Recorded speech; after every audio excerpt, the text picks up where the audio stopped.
Estamos de volta e, gente, o assunto agora é muito interessante. Será que você já foi vítima, em algum momento, de amarração de amor ou de algum trabalho manipulativo, visando, mexer com o seu coração, com a sua cabeça? A gente vai entender um pouco como que a gente pode se blindar disso, desses ataques, e quais são os sinais que, de repente, isso possa estar acontecendo na nossa vida ou com alguém que está próximo de nós. A gente recebe ele que é sacerdote na Umbanda e também na Quimbanda. Ranier Guluzian, grande amigo, está aqui com a gente hoje. Seja muito bem-vindo, Ranier. Muito obrigado, Edu. Obrigado. Muito obrigado. Ranier, eu imagino que você, como sacerdote, tenha de lidar muito com esse tipo de coisa, né? Que faça até parte um pouco do seu dia a dia, né? Ver essas manipulações na vida amorosa das pessoas. Olha, acontece demais. A gente vive um mundo que a gente não consegue medir aquilo que a gente não vê. O que é palpável está muito claro na sua mão. Você toca, você sente. Uhum. Agora, aquilo que a gente não vê fica muito abstrato. E a espiritualidade, ela atua num campo de invisibilidade para muitas pessoas. E aí, outras que têm um certo tipo de sensibilidade acabam percebendo, sentindo. E não basta também só perceber e sentir, tem que saber como quebrar um processo desse e estar muito atento, né? Porque nos dias de hoje, com informação, a espiritualidade está muito em alta. Então é muita gente iniciando na Quimbanda, é muita gente na Umbanda. Então as pessoas hoje, querendo ou não, têm mais informação. Tendo mais informação, elas têm um poder de ataque ou de defesa maior. E aí é onde a gente tem que ficar atento, né? É verdade. E o que me surpreende é que, assim, as pessoas poderiam utilizar essa mesma motivação que elas têm, às vezes para poder fazer uma amarração, manipular alguém, para atrair um amor genuíno na vida delas. Mas essas coisas continuam acontecendo, né? Você nota muito ainda essa busca? Eu, na verdade, eu notei que piorou. Sério? Porque assim, a Quimbanda, ela está hoje num momento muito de alta. Ela teve um momento de alta ali perto dos anos 2022, foi muito forte, deu uma acalmada e agora em 25, 26 está voltando com muita força. Uhum. E dentro desse cenário, a Quimbanda ela carrega e trabalha com uma certa amoralidade. O problema é que as pessoas confundem amoralidade com imoralidade.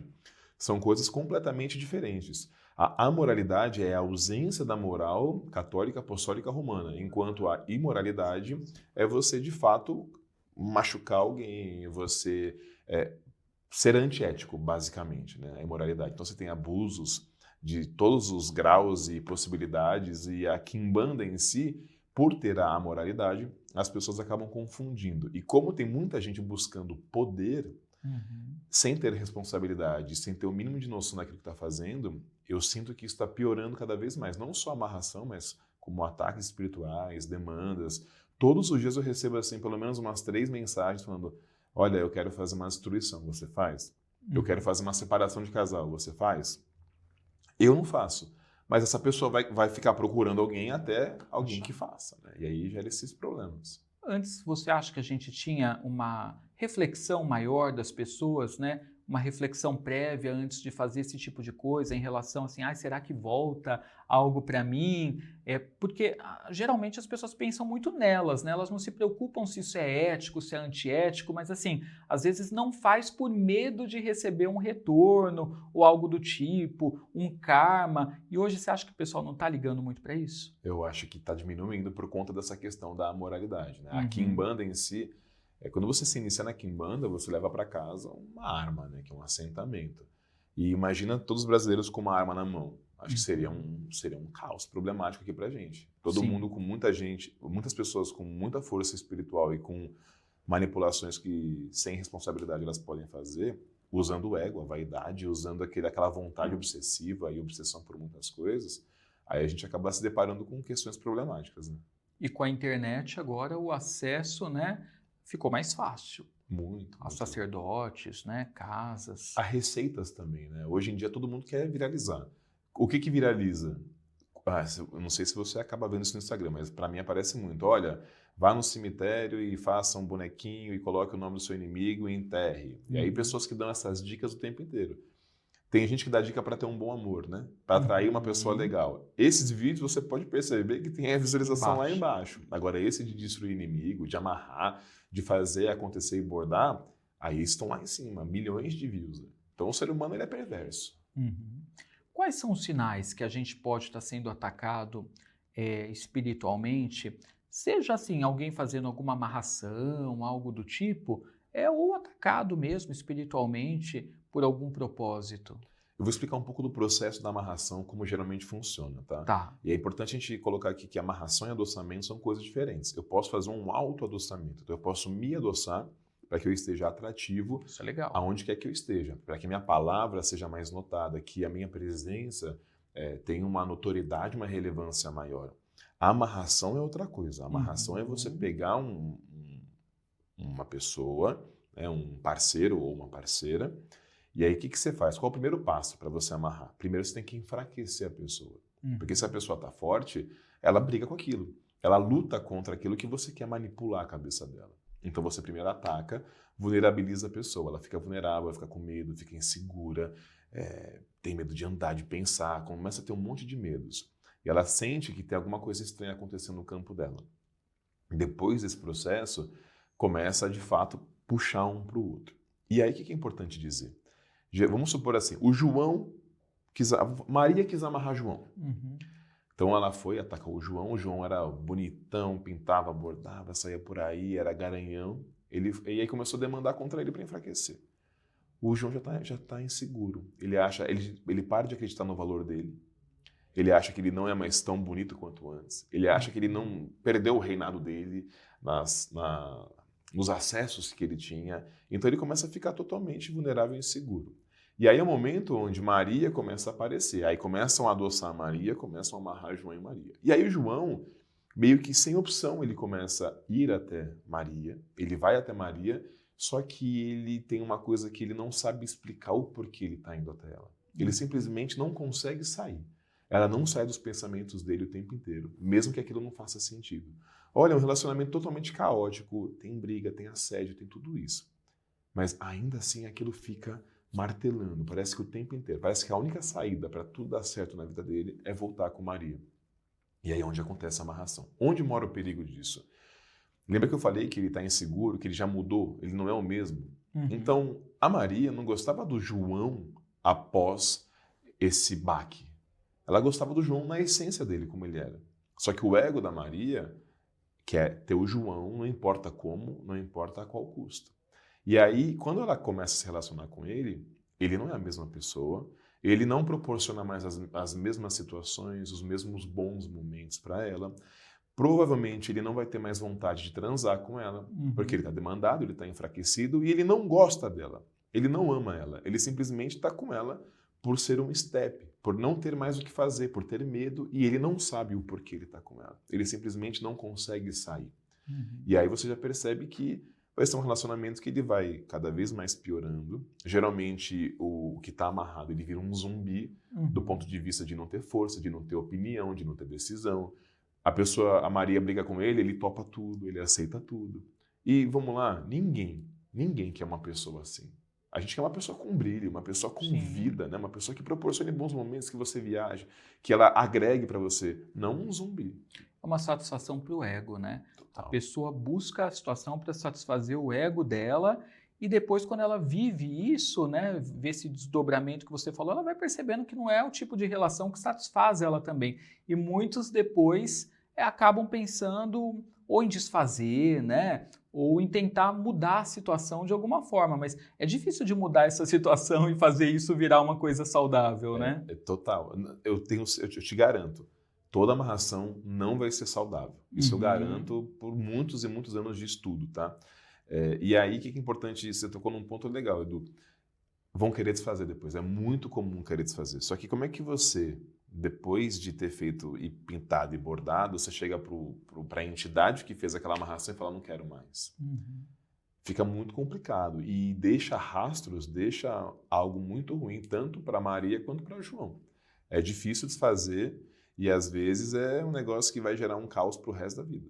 A ligação ela se perpetua de alguma forma Até outras vidas. e as consequências são sempre ruins para os dois lados, né? Uhum. Por isso que a pessoa tem que pensar muito, né, antes de fazer algo desse tipo. A gente não está aqui condenando nada, gente. É livre-arbítrio. Você faz o que você quiser da sua vida. A gente só está mostrando que tudo tem consequência, né? Sim, sim. Esse é o fato. E legal você ter falado isso, porque eu não estou falando que é errado, que é certo. Eu concordo, cada um faz o que quer da vida. Sim. Só que entenda que vai ter ação e reação. Uhum. Uma coisa que é muito comum, né, que a gente vê, é às vezes quando a pessoa ela é casada ou tem um relacionamento, ela começa a ser vítima desse tipo de ataque e aí ela começa a ceder, né? A pessoa que está ali manipulando e ela fica entre as duas situações e não consegue se decidir nem para um lado nem para o outro e fica um pouco na casa com a esposa ou com a namorada, um pouco com a outra pessoa e as duas começam, a mulher no caso começa a perceber que essa situação está acontecendo e também não sabe o que fazer e às vezes começa também a trabalhar espiritualmente para segurar o marido e aí ele começa a ser puxado ficando no meio desse cabo de guerra. Cabo de guerra, exatamente. Isso é comum, né? E aí uma puxa para cá, outra puxa para lá. E a pessoa está apanhando ali à torta à direita, não sabe por quê, não sabe o que está acontecendo. Aí começa a ter problema de saúde, começa a ter o emprego sendo perdido, começa a perder dinheiro, começa a perder vitalidade. E aí vira um caos, né? Então, é muito importante que a pessoa se proteja espiritualmente, né? O que ela pode fazer para ela se blindar um pouco desse tipo de ataque, Ranier? O que é importante entender? Uma amarração ela só pode ser possível acontecer se a pessoa tiver um mínimo de vínculo. Então vamos supor, olha, quero amarrar o Brad Pitt. Se você já viu, não vai acontecer. Tem que ter um mínimo de vínculo. Tem que ter tido um mínimo de um relacionamento, um mínimo de proximidade. Pelo menos um toque você tem que ter. A atenção da pessoa tem que ter. Ou seja, o primeiro ponto é cuidado com quem você se envolve, mesmo que não seja, de fato, um relacionamento afetivo. Eu estou falando talvez uma ocasião, uma circunstância, ali, um beijinho, alguma coisa. Cuidado, porque esse contato ele já é suficiente para a pessoa fazer uma amarração. Todo mundo faz amarração? Óbvio que não, mas já é uma porta. E aí a pessoa que fica cutucando aqui, cutucando ali, sai na rua e fica com essas palhaçadas, ela tem que estar muito atento, porque já tem uma abertura. Cuidado, então, com quem você se relaciona. Cuidado quem são seus amigos, cuidado quem são suas amigas, os ambientes que você entra. Esse é o primeiro passo. Eu devo ficar paranoico? Também não. A vida ela tem que acontecer. Eu tenho que ter simplesmente atenção e não desespero com as coisas. Primeiro ponto. Segundo ponto é: faça um processo de autoconhecimento. Perceba e mapeie seus padrões. Porque se você tinha um padrão de pensamento até ontem e do nada você começa a perceber pensamentos que não são seus, tem uma grande possibilidade de você estar sendo manipulado espiritualmente. Tá? Pessoas que, vamos supor, nunca teve medo de andar de metrô. Aí do nada ela começa a ter uma fobia estranha, extrema. Observe, isso pode ser um ataque, isso pode ser um obsessor, pode ser um monte de coisa. Então, pensamentos que não são seus. Aí o brasileiro tem que estar atento, porque a gente se conhece muito pouco, né? A gente tem pouco autoconhecimento. E aí, qualquer coisinha que não convém, a gente acha que é um obsessor. Aí tem que tomar esse cuidado para mediar essa situação. Exemplo, olha, não quero trabalhar hoje. Deve ser um obsessor. Não, você pode estar com preguiça, hoje está muito frio, o metrô está complicado. Então, o autoconhecimento ele é fundamental. Se entender, se perceber, ele é fundamental. Fazer parte de algum núcleo espiritual, seja ele qualquer vertente. Se você for católico, fica na igreja, mas vai lá exercer a sua fé. Vai pedir para o seu Deus te curar, te proteger, fazer o que tiver que fazer. Ou macumbeiro, o que seja. Né? Espiritualista, terapeuta holístico. Mas pratique a sua fé. O reiki, não importa. Mas pratique a sua fé. Quando você está com a sua barreira levantada, fica muito mais difícil de alguém te atacar.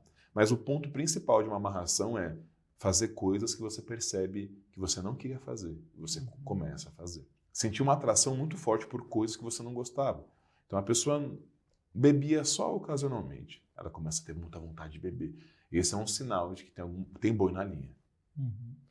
Ok, sinais então, hein, gente, que de repente, né, você está sendo vítima desse tipo de processo e o que fazer para você se proteger, né, destacando aí a importância da pessoa ter alguma espiritualidade, né? Porque eu costumo pensar que quando a pessoa não frequenta nada, não faz parte de nenhuma egrégora, ela também não tem proteção de nada nem ninguém, né? Ela fica ali vulnerável. Total. E que é importante falar também, tem magias que são feitas de todos os tipos. Tem magias que são muito simples. Tem pessoas que pegam uma receita na internet e fazem. Sim. Uma pessoa aleatória, alguém que acabou de começar na espiritualidade faz.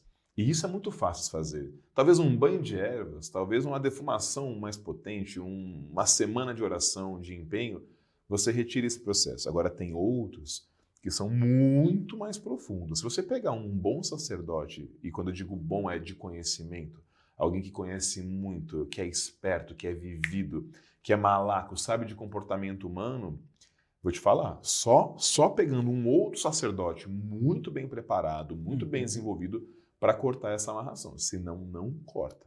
Fica indo e voltando, indo e voltando. Melhor, pior, melhor, pior. A pessoa pode ser muito demandada numa vida, né? E ser tão demandada naquela que ela chega numa outra, de repente, com as coisas difíceis no âmbito amoroso, ainda como resquício também, Com né? certeza. E uma coisa importante falar também é que quando a pessoa recebe um processo de demanda, eu costumo dar o seguinte exemplo. A demanda ela é um peso que você carrega. Então vamos supor que, vamos fazer um exemplo, uma metáfora. Vamos colocar um saco de arroz nas minhas costas. No primeiro dia está tranquilo, no segundo está um pouco pior, no terceiro pior. Depois de um mês eu já estou corcunda. Eu já estou assim. E depois de um ano, se eu tirar o saco de arroz, eu continuo assim. Eu não vou voltar instantaneamente para a minha posição natural. Eu continuo. Então, o que eu quero dizer? A demanda, o ataque, ele vai modificando a forma como você se comporta, a forma que você se entende. Afeição também.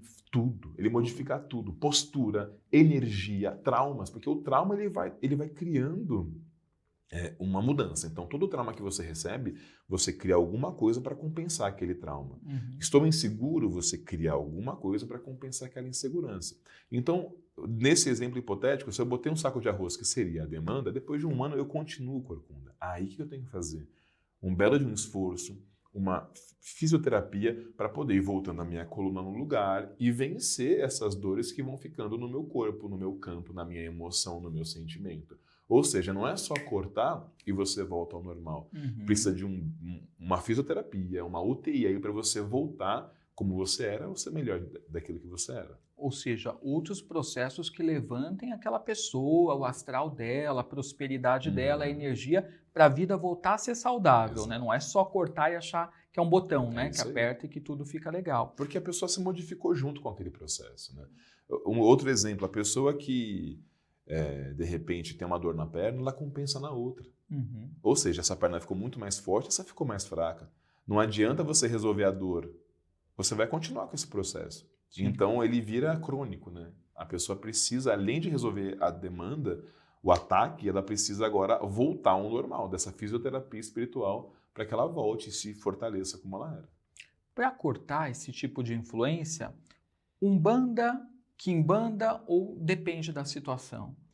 Hoje em dia, com a espiritualidade muito em alta, infelizmente, o que acontece? Você tem assim uma pessoa aleatória que se denomina sacerdote e está ali. Só que ela não tem capacidade alguma para fazer isso. E eu costumo dizer que de 100 médiuns que eu conheço, pelo menos uns 95 estão num processo anímico. Não estou dizendo que não existe espiritualidade, existe. Mas ela não consegue dar vazão ou conexão suficiente para que aquele processo ocorra e aconteça. Tá? Fica muito mais anímico do que, de fato, robusto aquele processo. E dentro desse cenário, a gente tem que tomar cuidado, porque assim, a Umbanda ela tem um acesso muito fácil. Qualquer pessoa pode hoje pegar a sua casa, pega um quartinho, monta um altar e pronto, você é um sacerdote de Umbanda. A Quimbanda não. A Quimbanda você tem que passar por processos, liturgias, para se tornar um Quimbanda. Para depois de Quimbanda se tornar um Tata Quimbanda. Depois um Tata Nganga Quimbanda. Então ela acaba tendo um filtro maior de quem entra e quem sai. Ou seja, ela acaba sendo mais profunda. Então, para esse tipo de coisas, a Quimbanda ela vai ser mais efetiva. Eu não estou dizendo que não tem um bandista que não corte isso, tá? Um bom bandista, muito bem incorporado, que tem domínio daquilo que está fazendo, que tem espiritualidade de verdade, ele corta tranquilamente. Tá, legal. Agora, a Quimbanda, assim, a gente fala muito da parte tida como negativa pela sociedade, né, de quando as pessoas vão buscando poder e manipulam e fazem e acontecem para conseguir o que querem.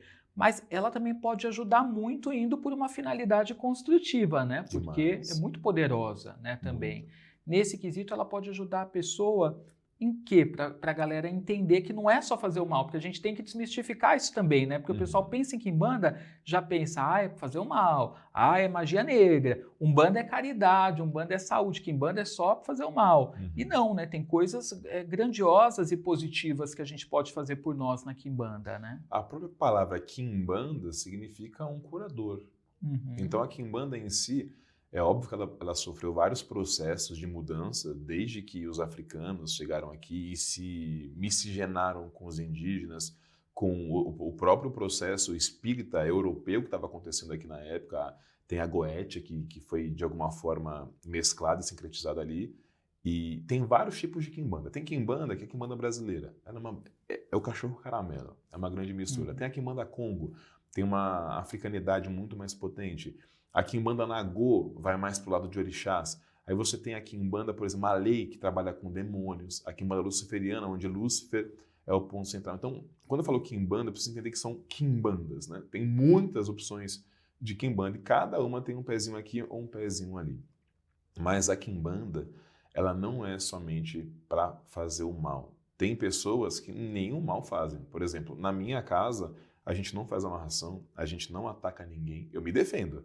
Agora, atacar ninguém, eu não ataco. Se a pessoa me atacar, aí eu levanto as minhas proteções e o pau é comer. Agora, chegar alguém para mim e falar assim, olha, eu quero derrubar tal pessoa. Não faço esse tipo de trabalho. Eu tenho uma filosofia que é o seguinte, a mão que constrói, não destrói.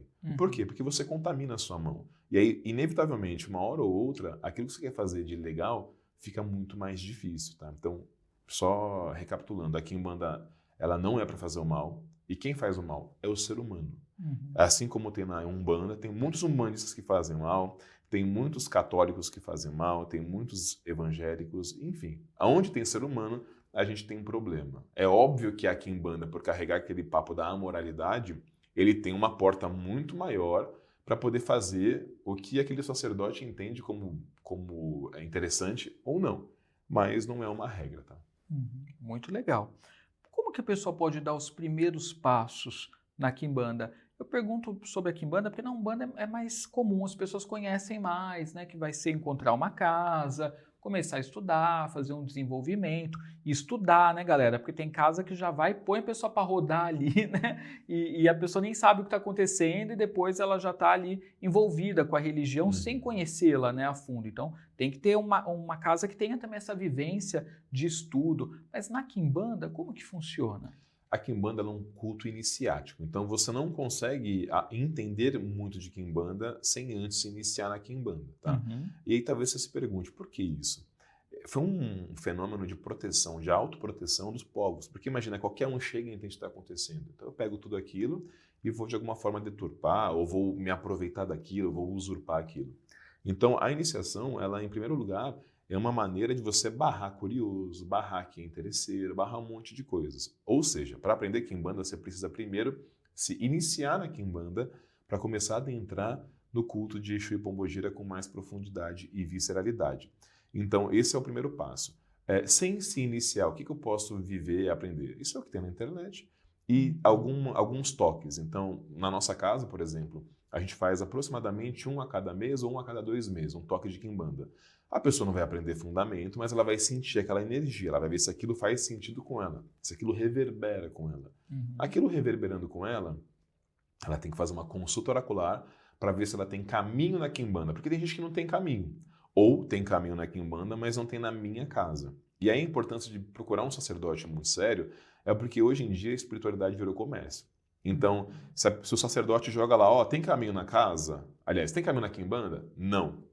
Ele pode simplesmente falar, vamos lá, tem que se iniciar urgente, eu vou te iniciar, fica 12, 15 mil reais. Por conta da grana. Na minha casa, se não tem caminho, não tem caminho. Sim. Na minha casa, procure um outro lugar, veja se faz sentido para você. Tem que tomar cuidado onde a gente se mete hoje, porque onde tem dinheiro, a chance de ter algo ruim é maior. A casa fica onde? A gente fica na Vila Prudente, na Rua Orfanato, 1427. E ali você toca umbanda também? Também. São separados, tá? É importante dizer isso. Legal. Cada culto tem o seu dia e, por exemplo, eu não misturo o que é de quimbanda com umbanda. Cada um no seu quadrado, ao seu molde e a sua forma. Porque quando eu quero misturar tudo, eu faço o tal do apagamento histórico, né? Então a Umbanda ela tem a sua potência. Ela tem o seu lado muito bom, assim como a Quimbanda tem sua potência e o lado bom. Ou seja, não faz sentido eu ficar misturando as coisas, senão eu perco a qualidade de cada uma delas. Sim. Ou seja, quarta-feira é Umbanda e a Quimbanda nos seus dias específicos. E você posta nas redes sociais o que vai acontecer cada dia, é só o pessoal acompanhar lá. Isso. No seu Instagram, que é o babá.exu.oficial, né? Isso. E a gente tem também o da Quimbanda, que é casa, underline, de, underline, Inganga. Inganga é N-G-A-N-G-A. Inganga. Inganga. É. Então, gente, tem esses 2 Instagrams para você seguir, tá? O dele, pessoal, é o babá.exu.oficial. E tem um WhatsApp também para consultas, né? Leituras, atendimentos, que você pode tanto perguntar se de repente você está sendo vítima de algo, né? Se você tem essa dúvida, ou se alguém está, enfim, tem muitas mães preocupadas também com filhos e por aí vai. Como você também que quer se iniciar na Quimbanda, pode marcar uma consulta para ver se você tem caminhos para isso. Ou também assuntos gerais, né? Numa Sim. consulta, tudo, né? Trabalho, dinheiro. Saúde, dinheiro, tudo. Né? Porque a Quimbanda é a que a gente falou, ela abrange tudo. Tem um lado muito bom para dinheiro, tá? Tem um viés legal para dinheiro, então acaba tendo um olhar mais afinco do que outras tradições. Que a gente entende que o dinheiro é importante, diferentemente de outras tradições que falam que o dinheiro é sujo, olha, não põe a mão na boca, olha, o dinheiro é sujo, olha, é mais fácil um camelo passar no buraco de uma agulha do que o rico ir para o reino dos céus. A gente vem trazendo uma disruptura para isso. Então a parte do dinheiro é muito importante, do amor, da cura, da proteção, da autonomia espiritual. Boa. Então, galera, o WhatsApp é esse aqui, código 11 93330 4477. 93330 4477. Tá certinho? Isso aí. Então, perfeito. E toda quarta-feira, Umbanda. É aberto ao público? Aberto ao público. Só precisa fazer a inscrição, porque como vai muita gente, aí tem lotação máxima. Tá. É só fazer a inscrição nesse mesmo número. Ah, perfeito. Babá, muito obrigado pela vinda, agradeço. foi ótimo. Fica o convite para retornar, para a gente falar mais, né, sobre essas temáticas, trazer clareza aí, educar a galera, né, porque tem muita desinformação, gente, na internet, né, infelizmente. Né, por demais. Bom, gratidão. Pessoal, o programa tá chegando ao fim, quero agradecer muito a sua audiência, o seu carinho, te desejar um final de semana aí maravilhoso, repleto de bênçãos. E eu retorno segunda-feira às 10h30 da manhã, de segunda a sexta, ao vivo. Lembrando que nesse sábado tem estreia da nossa série, o reality Mistérios Paranormais. A partir das 10 da noite, episódio inédito, não vai perder, hein? Bom, vou ficando por aqui, um final de semana maravilhoso, bênçãos brilhantes até segunda. Valeu, gente, tchau, tchau.